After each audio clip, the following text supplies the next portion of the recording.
আসসালামু আলাইকুম বন্ধুরা, আশা করছি সবাই ভালো আছেন। তো যেমন কথা বলা যাক, ইগল মিউজিকে আরেকটি আপকামিং নতুন নাটক নিয়ে, যে নাটকের নাম হলো চাকরের প্রেম, এবং এই নাটকের মূল চরিত্রে থাকছে ইফতেখার ইফতি এবং রাবিনা রাফিং। তাদেরকে আমরা অনেক দিন পরে একক নাটকে দেখতে পাচ্ছি। তো আশা করি এই নাটকটি ভালো হবে, এবং এই নাটকটিতে আমরা রাবিনাকে একজন বড় লোকের এর মেয়ে চরিত্রে দেখতে পারবো, এবং ইফতেখার ইফতি সে থাকবে সেই বড় লোকের বাড়ির চাকর।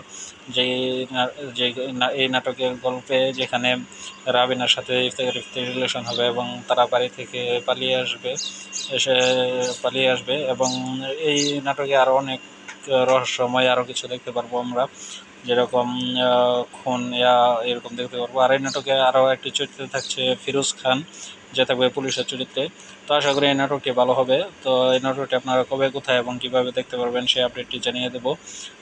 তো পুরোটা ভিডিও দেখবেন। তো চলুন এখন কথা বলা যাক যে এই নাটকটি আপনারা কবে, কোথায় এবং কীভাবে দেখতে পারবেন। তো এই নাটকটি আপনারা পেয়ে যাবেন আগামীকাল 2 মে দুপুর 3টা 30 মিনিটে ইগল মিউজিক ওয়াচ ইউটিউব চ্যানেলে। তো আপনারা সবাই নাটকটি দেখবেন, আশা করি সবার কাছে ভালো লাগবে। তো যারা যারা এখন আমার চ্যানেলটি সাবস্ক্রাইব করেননি, অতি দ্রুত চ্যানেলটি সাবস্ক্রাইব করে পাশে থাকা বেল আইকনটি বাজিয়ে দেবেন, যাতে আমার প্রত্যেকটি ভিডিও আপলোড দেওয়ার সাথে সাথে আপনাদের কাছে পৌঁছে যায়। তো সবাই ভালো থাকবেন, সুস্থ থাকবেন। কথা হবে পরবর্তী কোনো এক ভিডিওতে, কোনো এক নাটকের, বাংলা নাটকের আপডেট এবং রিভিউ ভিডিও নিয়ে। তো সে পর্যন্ত সবাই ভালো থাকবেন, সুস্থ থাকবেন। ধন্যবাদ। আসসালামু আলাইকুম।